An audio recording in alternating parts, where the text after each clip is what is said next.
bana kitasa bana Brazzaville to mebino sango malamu surtout bino bato borivaka kokende États-Unis pona kokende kofanda to pe otobengi immigré aux États-Unis yebaki pona ne o développer ko banda le 2 octobre kokende ti le 5 novembre na yango yoka malamu pona bino batu nyonso bobetaka ba développer na ba cyber Eric to pe na ba agence Eric Travel pona ane oyo tobongiseli bino makambo malamu oyo kosepesa bino ane oyo kobeta développer eza nango kaka ndenge tomesana kobeta na $5 mais avantage ezali ebele et surtout ce que vous gagnez yeba yango prise en charge ezali ata ozana ndeko na États-Unis te biso toko supporter toko pesa yo logement mais pona bino bato bofandi musika to bozali na Brazzaville to pe na ba province to lobi boui ata ozali na Afrique musika na RDC okoki kobeta développer to lobaki malamu ke développer ane oyo eza possible obeta yango à distance na agence Eric Travel nyonso yeba yango pona ne oyo ata bato musika okozwa pe prise en charge on a bino bato boya obeta sur place boye baki na agence Eric Travel na période oyo to sala kati ba dimanche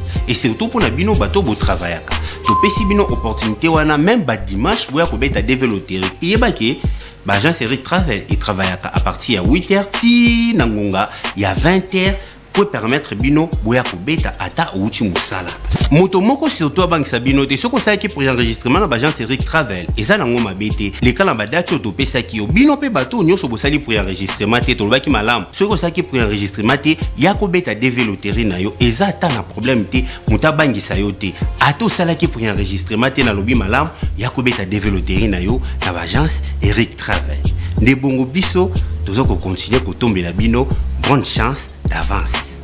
Merci.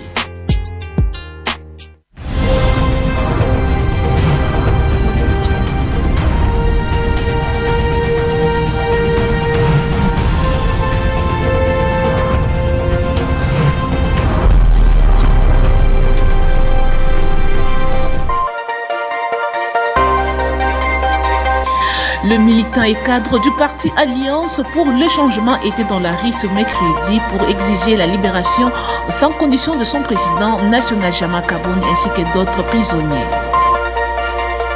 Le chef de l'État Félix Antoine Tshisekedi a procédé à l'inauguration du nouveau immeuble de l'Inspection générale des finances.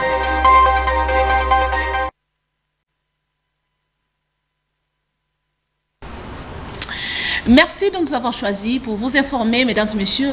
Bienvenue dans cette session de informations dans l'actualité. Le chef de l'État, Félix Tshisekedi, a procédé mardi à Kinshasa à l'inauguration du nouveau immeuble de l'Inspection générale des finances. Suivez ce reportage. L'image suffit en elle-même pour montrer la grandeur de l'œuvre que le président de la République, Félix Antoine Tshisekedi Tshilombo, a inaugurée ce mardi.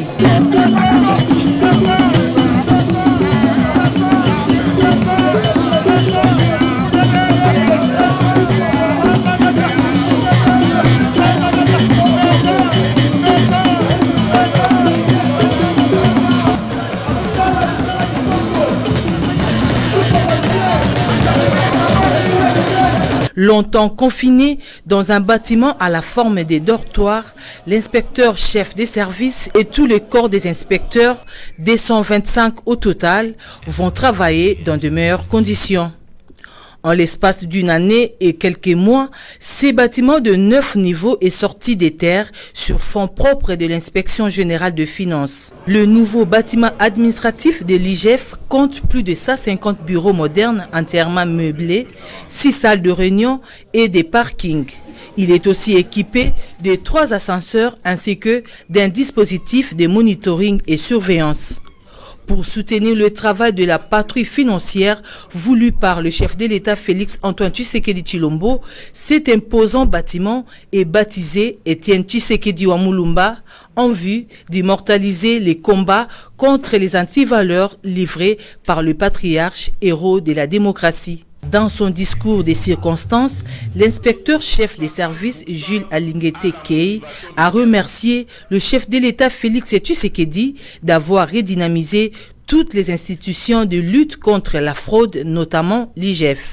Excellence, Monsieur le Président de la République, chef de l'État, votre présence en ces lieux témoigne de l'intérêt particulier que vous accordez à la lutte contre la corruption dans notre pays, que vous aviez initié comme préalable à l'amélioration de la gouvernance publique, gage de tout développement et de tout progrès social. Créé en 1987 avec pour mission de surveiller toutes les opérations financières de l'État en recettes comme en dépenses, l'inspection générale de finances a retrouvé ses marques depuis 2019 grâce au président de la République Félix Tshisekedi. À travers ses différentes brigades, l'IGF poursuit sa mission de patrouille. Restons toujours à la une de l'actualité. Le président de l'Assemblée nationale, Vital Kamerhe, a échangé avec les caucus de députés nationaux du Congo central où ils ont mis l'accent sur les questions qui touchent la situation sécuritaire de cette province. Ils sont au micro de Christian Lissoukou. En dehors de la criminalité urbaine, mais il y a de sérieux problèmes de sécurité le long de nos frontières. Les frontières terrestres, les frontières liquides, il faudrait qu'on s'y penche parce que au moment où tous les efforts sont tournés vers l'est du pays, nous ne voulons pas être surpris de l'autre côté de l'ouest où la sécurité des populations et la sécurité de nos frontières est mise à mal. À Matadi, les problèmes des enseignants, c'est un problème sérieux et on doit y apporter des solutions idoines, mais dans la paix, dans une démarche pacifique, dans une démarche qui doit tenir compte des préoccupations des enseignants parce que l'éducation, c'est le demain de notre pays, c'est l'avenir de notre pays. Si l'éducation n'est pas assurée, si les enfants ne sont pas bien éduqués, si les enfants ne sont pas bien instruits, l'avenir du pays est aussi mis en jeu. Nous avons salué l'esprit d'écoute du président et sa manière de s'impliquer. Et devant nous, il a pris certains contacts directs. Nous osons croire qu'il y aura une solution idoine. Et avec tous les députés du Congo central, tant pour ceux qui sont sur place à Matadi et nous qui sommes restés à Kinshasa, nous évoluons vers la même démarche parce que nous voulons qu'il y ait la paix. La paix, c'est le gage du développement de notre pays.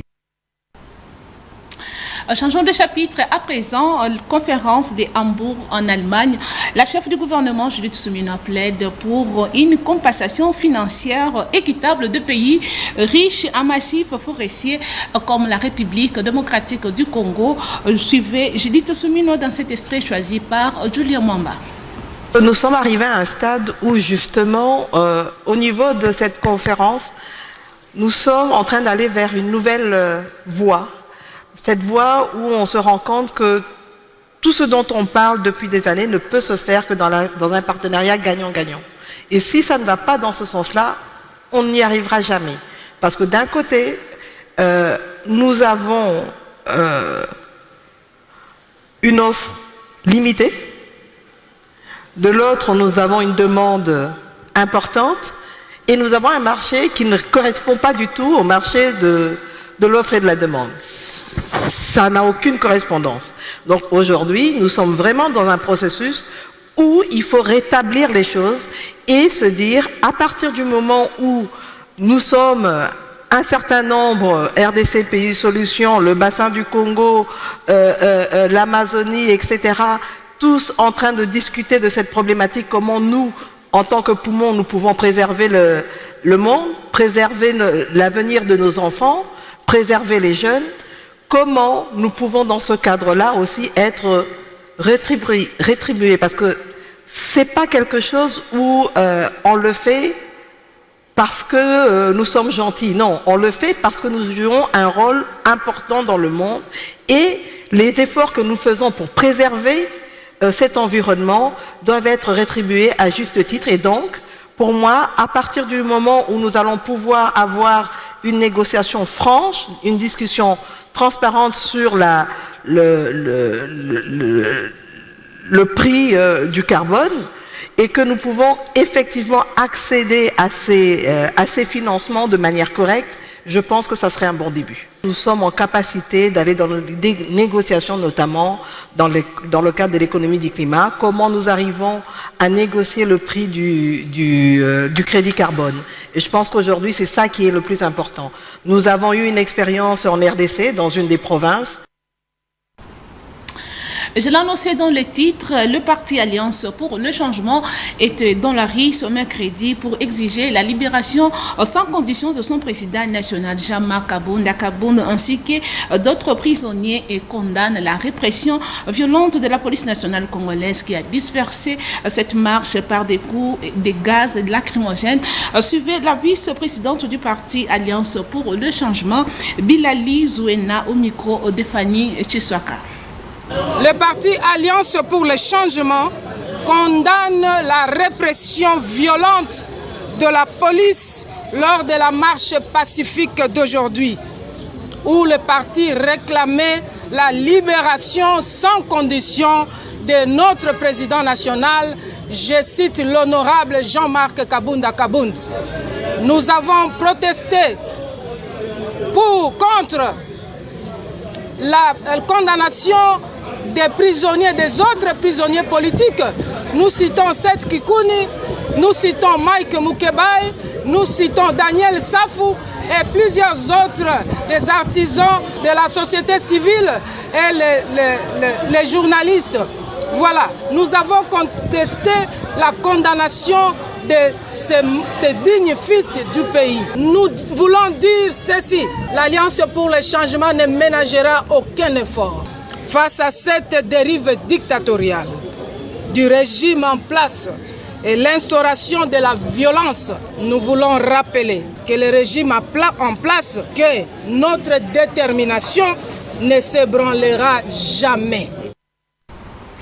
Le ministre d'État en charge des ITP a, au nom de la première ministre Judith Suminwa, ouvert à Kinshasa le travaux de la mission économique belge en République démocratique du Congo. Suivez ce reportage signé par Janelle Pézon. Devant les hommes et les femmes d'affaires, membres de la mission économique belge en visite à Kinshasa, le ministre d'État, ministre des Infrastructures et Travaux publics, a, au nom de la première ministre Judith Suminwa, ouvert les travaux de cette mission. Différents panels ont été organisés autour de plusieurs secteurs, dont les infrastructures, l'énergie et le logement, comme une opportunité renouvelée après la rencontre du 6 février 2023 afin de faire découvrir aux acteurs économiques belges les grands besoins de la RDC dans ces différents domaines.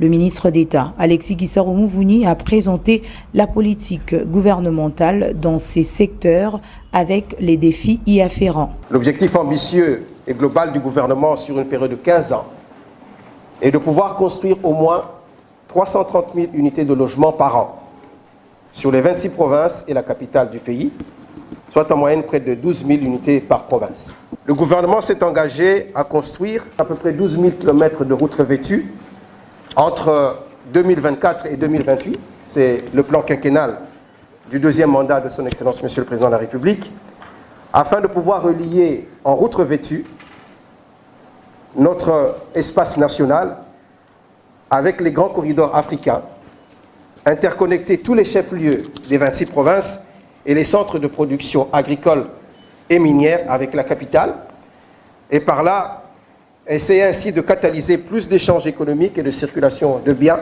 Conformément à la vision du président Félix Tshisekedi, le souhait est de revoir en RDC la participation plus grande des entreprises et du patronat belge dans la reconstruction du pays. Cette cérémonie d'ouverture a connu la participation des délégués de la Belgique et ceux de leur ambassade en RDC, ainsi que du ministre délégué près du ministre de l'Urbanisme et Habitat en charge de la politique de la ville, Didier Tengelito, et le directeur de cabinet du gouverneur de la ville de Kinshasa. Direction la province de l'Ituri, le gouverneur militaire de cette province a lancé ce mercredi les projets pilotes de reboisement à Django, situé dans la périphérie de la ville de Bunia, un projet de 50 hectares qui vise à lutter contre le réchauffement climatique et c'est sous financement du Fonds forestier national. Suivez ce reportage.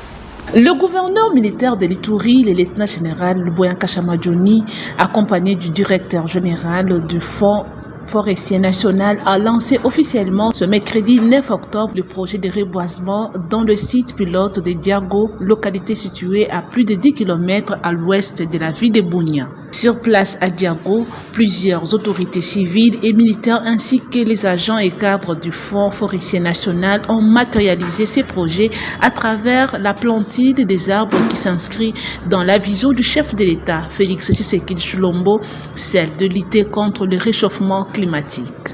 Mais vous savez que le commandant suprême, le président de la République, tient beaucoup au reboisement.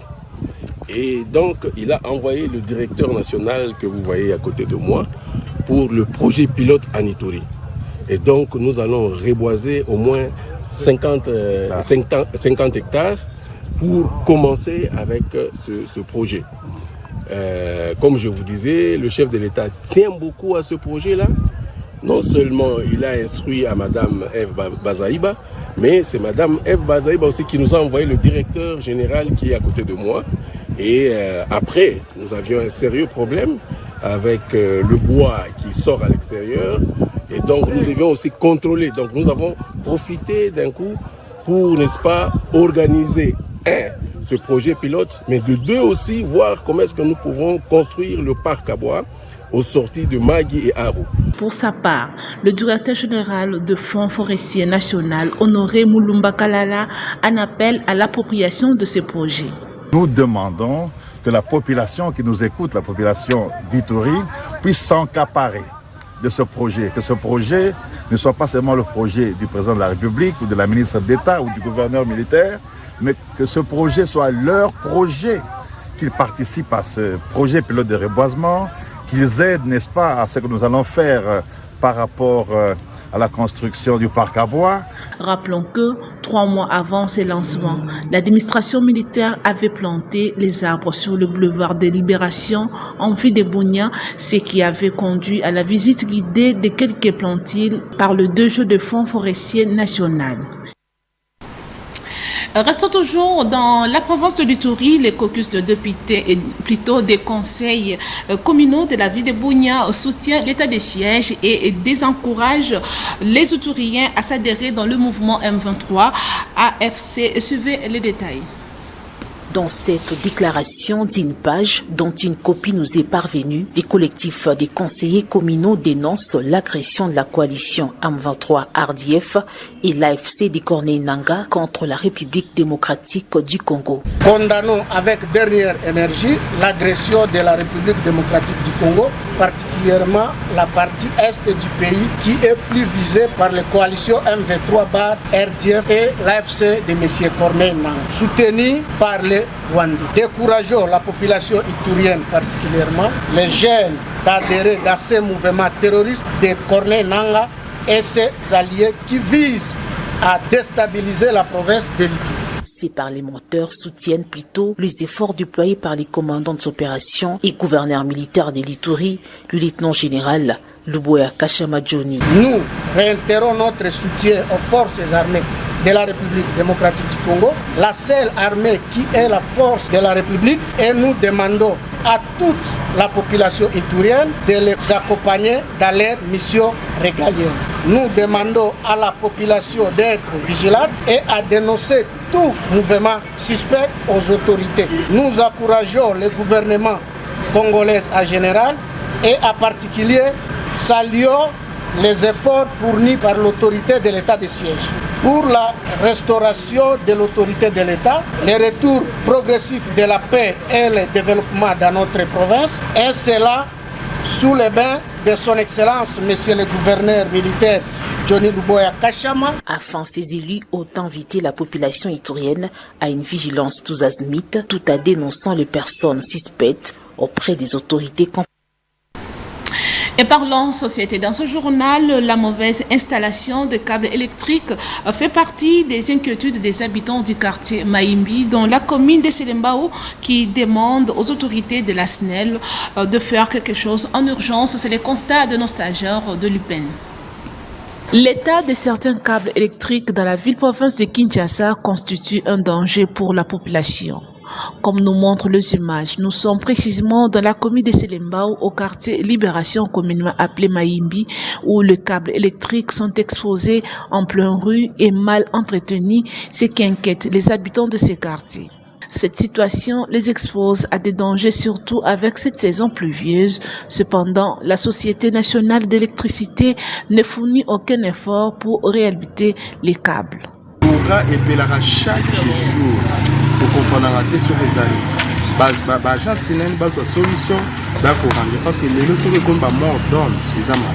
Et on a la population à Maïm tozolo battre base de la solution yamba moment pour ba ya orange ba câble na bango ya mabeo depuis Mobutu azalaka ti lelo ezaka. Tout zawa courant na biso eziki ndenge za kozika boto c'est na intervention batasnel pour ba rebondir pour ekosala danger ekosala incendie talaka eza peut-être kwa bato eza pe place moko eza malamu te on peut toujours c'est une intervention pour ndenge za na tale bilé et c'est une intervention pour ba rebondir biso câble oyo eza tellement un problème que eza même dans danger makasi bato ndako wana baza na danger makasi alors que ezikaka tout moment cause même il y a instabilité à courant en photo et à câble parce que banda kala il y a plus de 5 ans déjà yango câble banda na problème côté lion situation câble à courant bien alors il faut vraiment balancer la câble. Il est important de noter que le courant électrique est indispensable, mais aussi il constitue un danger pour la population.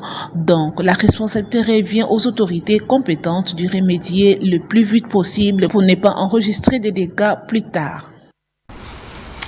Et de l'autre côté, les habitants du quartier Jamaïque dans la commune de Kintambo lancent un SOS aux autorités concernant la pénurie d'eau dans ce coin de la capitale. Suivez encore une fois le constat de nos stagiaires de l'UPEN. Il y a des coins de la ville de Kinshasa où les gens vivent comme au Moyen-Âge alors que nous sommes au XXIe siècle. Ici, nous sommes au quartier Jamaïque dans la commune de Kintambo où la population vit sans l'eau potable. Cela fait plus d'une année que la population de ce coin de la capitale éprouve d'énormes difficultés en eau potable. De temps en temps, ils s'élèvent la nuit vers 3 heures, voire même 4 heures du matin pour faire quelques kilomètres afin de trouver quoi à boire.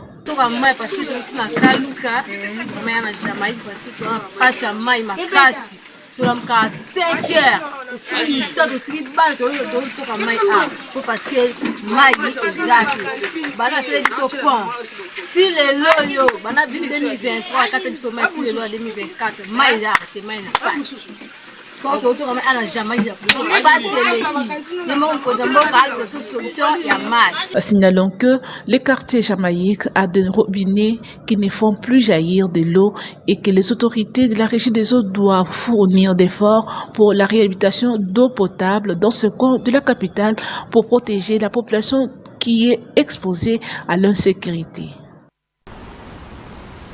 Et bouclons ce journal par cette information. Cannes Maroc 2025 à quelques heures de la rencontre entre RDC et la Tanzanie prévue ce jeudi au stade de Martyrs. Qu'en pense le public sportif quinois? Réponse dans cet élément de Géry Roméo Mwamba. Les actions. Tentative de frappe. Quel but! C'est ce jeudi 10 octobre au stade des Martyrs de la Pentecôte que les léopards seniors de la République démocratique du Congo vont recevoir les Taifa Stars de la Tanzanie pour les comptes de la 3e journée des éliminatoires de la Coupe d'Afrique des Nations Maroc 2025. Les poulains du coach Sébastien Desabre se disent conscients de la lourde responsabilité qui les attendent. Les analystes sportifs croisent les doigts car depuis un certain temps, les léopards produisent du beau football. Mata Léopard, j'ai dit, côté équipe à Léopard, vraiment tout ça au top. Et là, on va voilà, maintenant, nous évoluons plutôt avec ça. Impression, il y a pour le match du jeudi contre notre chère équipe, la République démocratique du Congo contre la Tanzanie. Pour moi, ce sera un match très facile pour notre pays. Pourquoi? Parce que jusqu'à présent, notre équipe est en train de monter depuis la présence de notre manager coach Sébastien Desabre. Je demande à la population congolaise d'être là, nombreuse au stade de Martyrs, pour appuyer notre chère équipe, les Léopards. Pour rappel, après la rencontre de ce jeudi, Chancel Mbemba et ses copains n'auront besoin que de 5 jours pour défier les Taifa Stars de la Tanzanie à domicile.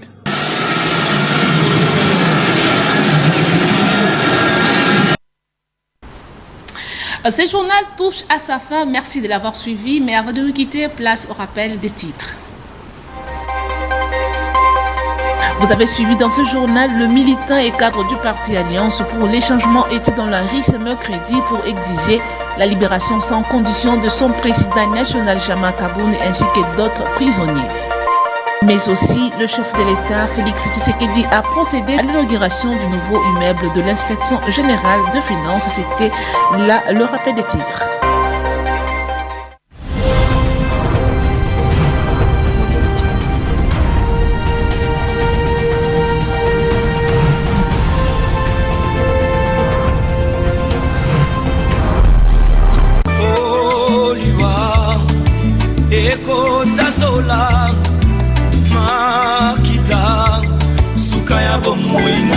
Le programme des obsèques du professeur Jean-Jacques Malimba se présente comme suit. Jeudi 10 octobre 2024 à 18h30, arrivée de la dépouille à l'aéroport international d'Ndjili par un régulier d'Air France et acheminement à la morgue des cliniques universitaires de Kinshasa. Vendredi 11 octobre 2024, à l'université de Kinshasa, 11h juste, séance académique et cérémonie de l'Ordre national des médecins. À la paroisse La Résurrection de Lemba Salongo, 16h30, messe d'action des grâces, 18h juste à 5h juste, veillée mortuaire. Samedi 12 octobre 2024, cérémonie funéraire en la salle Ave Maria, deuxième salle. 8h50, mise en place terminée. 9h juste, mise en bière et levée du corps. 9h15 à 11h juste, hommage et témoignage, mots des circonstances. Petits-enfants, enfants, paroisse La Résurrection, Université de Kinshasa, Université catholique du Congo, Université technologique Bel Campus, Université Simon Kimbangu, Hôpital Monkole, Clinique présidentielle de la Cité de l'Union africaine, Clinique universitaire de Kinshasa, représentants de la famille, représentants des étudiants Unikin UCC Bel Campus Simon Kimbangu, représentants des professeurs Unikin UCC Bel Campus Simon Kimbangu, doyen Unikin UCC Bel Campus Simon Kimbangu, recteur Simon Kimbangu Bel Campus UCC Unikin, dépôt de gerbes de fleurs Absout, 11h40, départ pour l'animation au cimetière Chemin du Paradis. 14h juste, bain des consolations à la paroisse La Résurrection à Lemba Salongo. Pour la famille Mouboyaï.